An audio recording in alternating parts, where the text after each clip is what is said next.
Thank you, everybody, for the chance to be with you. I gave a somewhat long-winded talk here and had a conversation with Yiping yesterday. And for those of you who were here, I want to apologize if there's any repetition. But I'm going to try to focus on the subject that Qianlong has given me, and that is, what can we say and what do we know at this stage about the impact of artificial intelligence properly deployed along the lines that you've heard this morning. You know, we've had brilliant presentations on its capabilities, its future trajectory, regulatory issues, how the government and society interact with the developments. And so I'm going to try to cover a range of topics under that general heading. The first thing I want to say is that, at least in my experience, when people start talking about the impact, they get to whether we're going to have enough jobs almost within a heartbeat and kind of skip over all the other stuff. So my plea as we kind of start out this short conversation is let your mind broaden out, over a very wide range of impacts that this is going to have. And it's not just about employment and that kind of thing. So here are the headings that the first one is productivity. So I and many other people think, because this is a super powerful general purpose technology, that there is at least the potential for an enormous productivity surge. And as I said yesterday, in many economies that face demographic challenges, fiscal challenges, growth and productivity challenges, rising dependency ratio challenges that challenge the opportunity set for the young, who are going to be responsible in pay-as-you-go systems to support the old people, productivity surge couldn't come at a better time. If you have an economy, as the Chinese economy is currently configured, with a shortage of aggregate demand, that's a different story, right? If you get a big productivity surge tomorrow in China, that's probably not the best time to get it, even though it will yield benefits in the long term. So, is it going to happen automatically? No. Will it diffuse, automatically throughout the economy? No, I don't think so. Is at least the generative AI part relatively accessible? Yes. But the basis for thinking that there's a productivity surge is that when I look at the growing library of use cases and then cast my mind across the entire economy, it's very difficult to find a sector in which the artificial intelligence as a collaborator and accelerator in the cognitive side of all work won't make an enormous difference. But there are several things that might get in the way. Let me talk about the solo paradox, because Qianlong asked me about that, and I'll give my best answer, but when you start talking about the future and technological change, you're in the category of guesswork as opposed to expert forecasting. But the short answer to the question, which I gave yesterday, is AI is going to give us very powerful tools. They can be deployed to transform the structure of the entire economy and build it on kind of software and digital foundations. But that doesn't mean everybody will move at the same time. I believe that the impacts will be larger in science, broadly, in the near future. And we all know that, for reasons that were discussed earlier this morning, that the economic and business impact comes more slowly. Why? Because there's a lot of change that's required. You have to experiment and figure out what you're going to do with it, and then you have to change the business model, the organizational structure along the lines that Bengt outlined, and then you got to get people kind of, in the right mindset with the right skills and so on, and you're probably going to make some mistakes along the way. Even if it happens fairly fast, my personal prediction is that we'll start to see productivity effects at a very micro level almost immediately. In fact, we are. This is what Fabien Curto-Millet, the chief economist at Google, calls green shoots. But for sure, you can't see it in the macroeconomic data yet. My best guess is if all things go well, we'll see it by the end of this decade. There's lots of different opinions about this. Some people think never. Some people think faster. But I think realistically, based on historical models of digital technology disruption and adoption, this is a kind of reasonable median guess.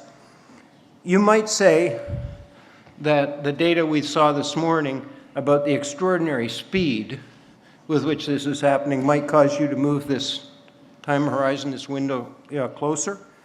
I think that's not probably right. I think the speed fits more in the category of disruption.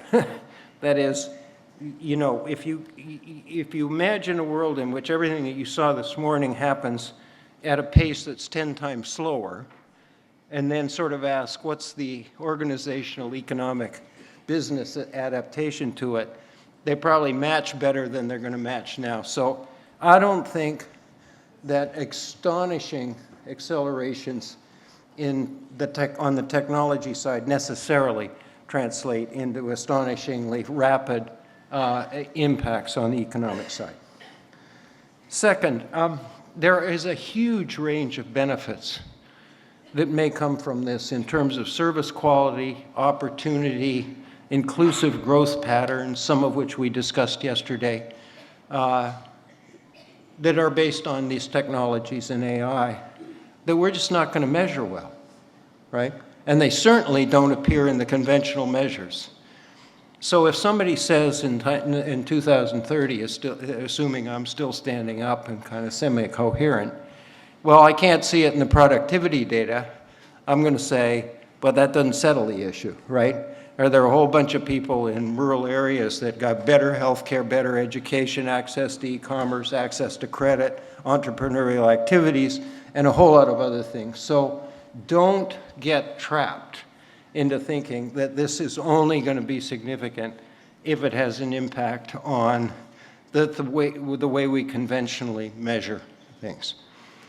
Third issue, is it going to be inequality increasing or inequality decreasing? And here I think the answer depends entirely on the extent of the diffusion. If the diffusion pattern produces divergence across sectors or firms or anything like that, job classes, then I think we will see rising inequality. And it will repeat a pattern that went with earlier rounds of digital adoption that didn't involve AI. But I don't think that's necessary. And the Human Development Report this year, which is very long on artificial intelligence, says it's a choice. Now, we need a lot of work about how to collectively make that choice, because saying it's a choice, I think, is correct. Saying how we make those choices, how do we influence the incentives of the developers to move it in the direction of human-machine collaboration as opposed to, say, automation, are issues that are out there to be handled by smart, creative people in all categories, government, business, education, and so on. But I think there's an opportunity there. Let me focus specifically on employment. So now I'll give in and talk about the thing everybody wants to know the answer to. Will there be enough jobs? Well, we don't know. But if you look over a long period of time, productivity increases are accompanied by two things, and we always forget one of them. One is increased incomes and wealth and all the things that go with that, and the other thing is reduced hours of work. If you look over 200 years, you see it clearly. You go back far enough and people worked 80 hours a week to stay alive. It's called subsistence living, right? We don't have to do that anymore, and people make this choice, and you see it in the evolution of economies. It's not the same in every economy. You know, China's here, the United States is here, France is somewhere down there, in terms of hours worked, but God bless them. You know, they make different choices, right? So I think part of the story is there are adaptive mechanisms that over the long term, you know, sort this issue out. Second, there is an automation bias. It was referred to this morning.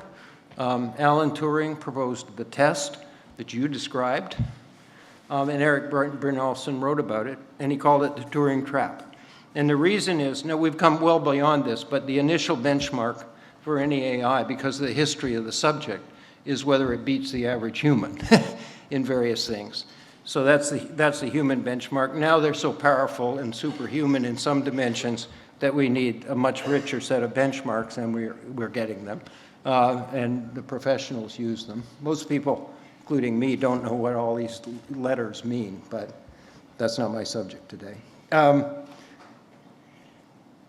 The reason the Turing test is relevant is it's a very natural mental step to say once the AI passes the human in image recognition, you know, pick any task you want, then why don't we get rid of the humans, at least in that task? And that's the automation bias. And it's fairly powerful. If you listen to the conversation that goes on in general, you know, from business leaders and others, it won't take you long to hear somebody say, geez, this is great, and this is getting, you know, it's advancing so, you know, fast, I can get rid of all my customer service people. Now, my best guess is that the person who does that will regret it and revert to a different model. My personal experience, and I don't mean to prejudge the power of these things in the future, is extreme frustration with full automation in customer service applications. I almost always find that I would have solved the problem the AI thinks it can solve, but when I can't solve it, it's the one that the AI can't solve. And if the system prevents me from talking to a human being, I go ballistic. Well, I think we can avoid the automation bias, but that doesn't quite settle the issue. So the really important question then is, if you get a big productivity surge, where you're going to lose employment, right? Independent of where it came from. And so the answer to that question for economists is pretty simple. If you get a big surge in productivity and it's reflected in costs and eventually the prices of whatever's being delivered, and the elasticity of demand for those services is low, meaning less than 1, you're going to lose jobs. It's that simple. And if the elasticity is very high, you're probably going to gain them. So I just leave that with you. I mean, that's standard economics, but it doesn't seem to be very well understood. But what that translates into is not a macroeconomic problem with employment, but a huge amount of disruption, because sectors and jobs and whatnot don't have the same sets of parameters surrounding them, elasticities and other things.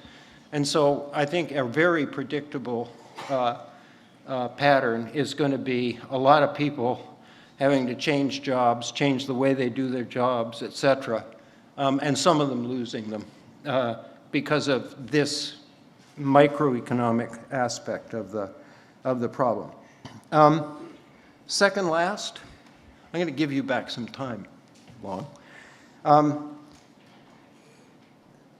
Again, because of the origins of AI, artificial intelligence, we're trying to replicate human intelligence, right?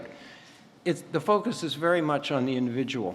But I've been really impressed at some of the more impactful, you know, applications of AI that are essentially a digital assistant, collaborator, et cetera, for very large, complex systems. Now, that's just being written about, and there are implementations of this. We all know companies that run supply chains where the deployment of AI produces just stunning improvements in the efficiency and agility and flexibility of those systems. And the reason's fairly obvious. The AIs have superhuman capacities to pick up all the pieces, keep track of them in real time, and then propose changes to them in real time and much faster than people can. And just the pattern recognition capabilities exceed humans. You can take 30 people who are in charge of a very complex supply chain and ask them to do the best job they can without the digital assistant, and their pattern recognition capabilities, even collectively, are not big enough to replicate what the AI can do, right? It's just too complicated. This has extraordinary benefits. I mean, if you go back to the pandemic and remember what happened, the supply chains all got enormously screwed up, and the responses were delayed, right? So, I mean, to take a trivial example, people who ordered product for the Christmas season in September repeated that behavior and discovered they should have ordered it in May because of the congestion in the global supply chains. But the problem is these things are incredibly complex networks that are constructed not by an architect up here, but in an entirely decentralized way, and nobody has an overview of what the whole thing looks like and when it's going to lock up on this node or that node until now, right? Until now means until the AIs are turned loose on it. I'm just giving these as examples. We talked about smart grids yesterday. I think it's another case. Hospitals have ambient intelligence systems that dramatically increase the continuity of the monitoring of what's going on and the movement of people, especially in emergency situations. So I won't go on about that at great length. But I think it's an important dimension of the economic impact of AI that thus far it's not that it's underexplored. It's just talked about less, so I mention it because it's not part of people's consciousness. Almost always in conversations I have, we get to individuals and jobs and whatnot. Just two other things. When I first started to think about this, and I realized reading about it in kind of standard press wasn't going to do it, so I went and hung out with the folks in Silicon Valley who are like the folks we heard from this morning, who actually know what they're talking about. Not that I can replicate their knowledge, but at least I can kind of figure out from the horse's mouth, what's actually going on and what's likely to happen in the future. When I first heard about that, I thought this is going to be a revolution in the cognitive part of the economy. Now, the cognitive part of the economy does not line up with the way we conventionally segment and keep data on an economy. That is, there's a cognitive part of the economy in every part of the economy, even though, if we were a bunch of economists talking about it, we'd say, well, construction's mostly kind of labor, right? Manufacturing is kind of a mix. Nursing, you can't do it from home, but it has a very important cognitive thing. So these things don't align.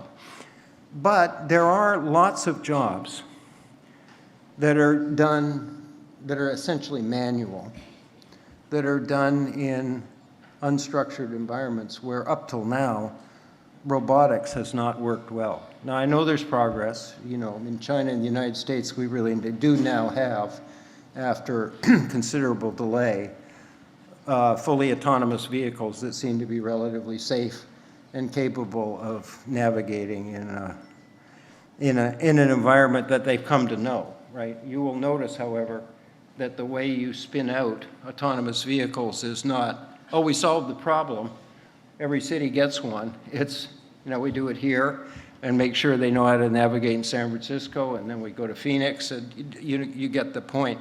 It's not as easy as people may have thought. But I thought, there's going to be a real problem if the blue-collar people, even though there's a cognitive component to that, don't get powerful digitally enabled assistance. And the sort of wonderful thing, again, this is starting to be talked about, it's well known in the tech community, but I don't think more broadly, is that there's just stunning progress in robotics. I didn't think that was that controversial, but, and the reason is, at least for the starters, robotics always has, you need, they have to be able to see, image recognition helps. You need dexterity, or they can't handle stuff, depending on what the application is, et cetera. But they do not have human-like capacity in the area of what Fei-Fei Li calls spatial intelligence and other people call, physical intelligence. That you don't think about this day to day, but you all have, by the age of 5, certainly age 10, an unbelievably well-developed capacity to process very complex, rapidly evolving environments, visually and with your other senses.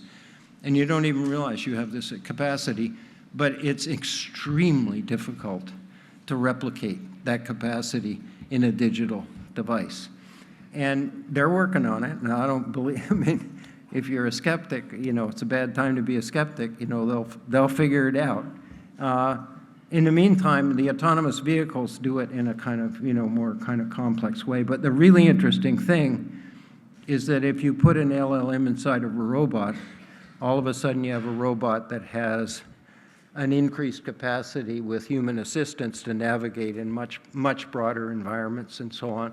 And so I think that worry that I had is actually not so serious. But robotics is an important part of this story, and I mean robotics outside of a distribution center and a manufacturing facility. And I think we're making great progress there. I'll just conclude by, the reason I started worrying about that is because of some Kai-Fu Lee once was giving, yeah, close. Well, they're both Lees, and they're both brilliant. Kai-Fu Lee said, the last job that will be automated is your gardener. And the reason is you have to navigate in an unbelievably unstructured, complex environment. And in some sense, I think that's still true. Anyway, bottom line is, I won't try to summarize, we don't know. But I think we can take educated guesses. And the most important last thing to say is to reemphasize what the Human Development Report said, which is the model, the mindset that this all happens, independent of anything we do in some kind of technology community without any, sort of incentives or insertions is not true. It really is a choice. And now we have to kind of turn that choice into a reality. So thanks very much.